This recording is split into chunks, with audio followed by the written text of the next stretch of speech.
sur la thématique de ce matin, le pacte primitif et le pacte de la survie. Bien-aimés frères et sœurs, avant que nous venions sur cette terre, nous avons tous signé quelque chose avant de venir. Si nous voyons des pactes, que des gens font des pactes dans notre siècle, dans notre ère, sachant que cela a existé, c'est pour cela que cela se fait dans ce monde physique aussi. C'est quand on parle de pacte, c'est une alliance nouée. Et même si quand je parle de l'alliance nouée, ou bien une alliance tissée, les chrétiens, ils savent ce qu'on appelle alliance. Ils ont fait aussi alliance. Et dans toute forme d'adoration, il y a toujours une alliance. Tant que l'adorateur, dans cette forme d'adoration, n'a pas pu faire l'alliance personnelle, cela ne pourra pas lui marcher. Et pourquoi nous venons faire un pacte ou bien une alliance?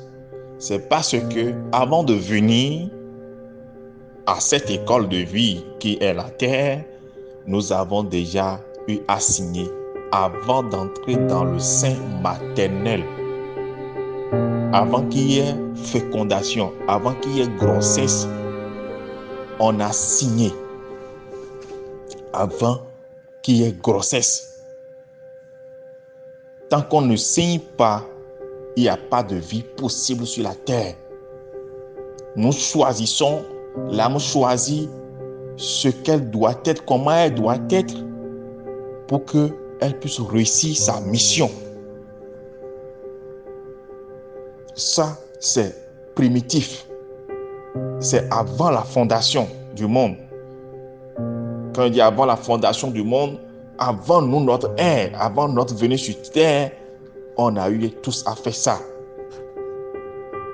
Maintenant, lorsque nous venons sur la terre, nous sommes sous domination de nos parents et après, nous recevons notre indépendance à cause de notre libre arbitre. Là, nous partons, nous levons pour aller faire une autre alliance qui est une alliance de suivi. Là, je veux être riche, je m'avais fait un pacte avec telle entité pour être riche. Je veux être ceci, je veux être ceci, je veux être ceci, je veux être célèbre, je veux être ceci. Et là, ce sont les pactes de suivi qui n'ont rien à voir avec le pacte primitif. Allons dans le pacte primitif. Ça n'a rien à voir avec ce que nous nous disons sur cette terre. Quand vous voyez quelqu'un qui a une malformation physique, c'est ce qu'il a signé pour venir. Quand vous prenez quelque part dans la Bible, on dit, les disciples ont posé la question à Jésus pour demander pourquoi celui-ci est né aveugle. Et la Bible nous dit là que, et les gens ont demandé, est-ce que c'est son père ou bien c'est sa mère qui a péché, ou bien l'un des gens de sa famille. Et Jésus répond en disant que si cet homme est né aveugle, c'est pour servir la gloire de Dieu. Mais moi, j'irai loin dans ça pour vous dire quoi. L'intéressé, avant de venir, il a opté, il a signé que j'accepte de venir sur cette terre et j'accepte de venir, mais je veux être aveugle. J'accepte d'être aveugle si vous me donnez la chance de venir sur la terre. Parce que avant de venir sur la terre, tout le monde n'a pas la chance de venir. C'est une sélection, c'est une lutte. Pourquoi encore? Parce que quand nous venons dans le monde physique là, quand un homme a un rapport sexuel avec une femme, ce dernier éjacule. Dans l'éjaculation là, il y a plus de 10 millions de spermatozoïdes.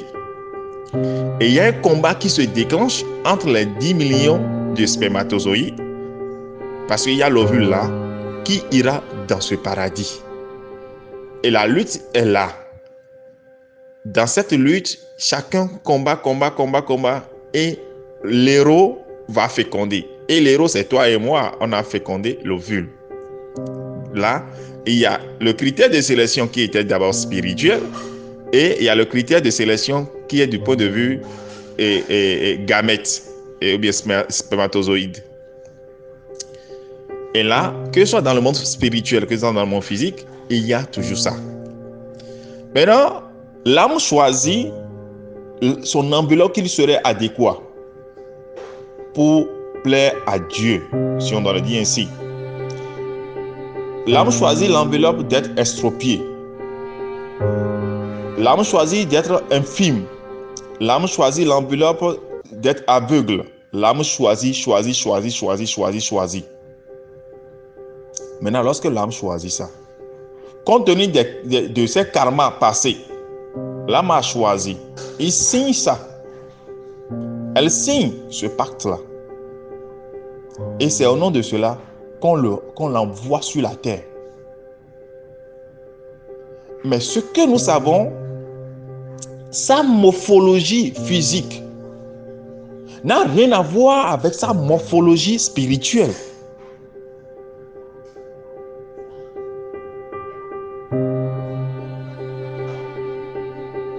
S'il est estropié, ses pensées ne sont pas estropiées. S'il est infime, ses pensées ne seront pas infimes. Sa joie ne sera pas infime parce que son âme loue le très haut. Son âme loue son créateur.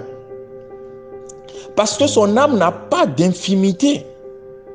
C'est son enveloppe terrestre qui a d'infimité.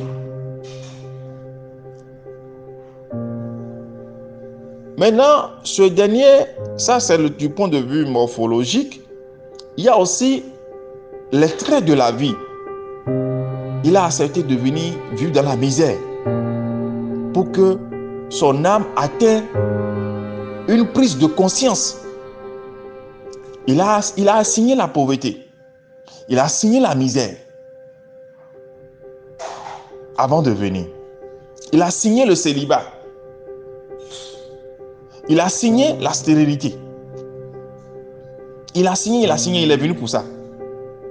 Maintenant, quand il est venu dans le siècle présent, il commence par voir les gens le dépasser et se dit non, moi je ne peux pas. Parce que déjà, lorsque l'âme s'incarne, lorsque l'enfant vient au monde, son premier cri qu'il pousse, qui montre que l'enfant là est vivant, ce cri nettoie tout ce qui est dans la conscience de l'âme. Pour lui notifier que tu avais signé ceci avant de venir. Tout cela se passe.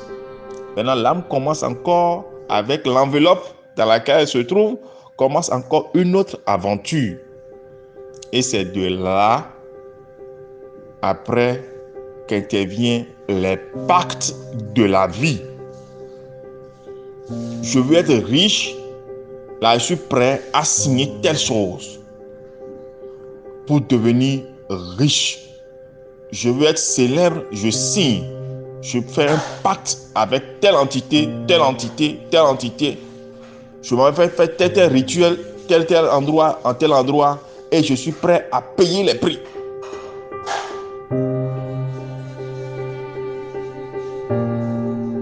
Retenez, mes frères et sœurs, que avant que nous venions, nous avons signé un pacte avec le divin. Et sur la terre, certains choisissent de signer des pactes avec certaines entités qui ne font pas la joie. D'autres n'ont pas signé de pacte en tant que tel, mais ils sont restés fidèles à leur pacte primitif. Lorsqu'ils sont allés dans des écoles initiatiques, ils ont pris conscience de la vie, ils ont pris conscience et connaissance du karma, et eux, ils n'ont plus signé. Pour ne pas détruire l'âme, eux n'ont plus signé quoi que ce soit. ils subissent ce qui les arrive, mais ils ne se laissent pas dominer par ce qu'ils subissent. Là, ceux-là n'ont pas fait le deuxième pacte.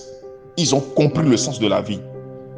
Malgré les potentiels qu'ils ont, malgré la connaissance spirituelle qu'ils ont, ils sont dans la misère, soit ils sont dans la pauvreté, soit ils sont estropiés, et ça ne leur gêne pas. Par exemple, je prends l'exemple de la chanteuse gospel togolaise et Abito Makafui.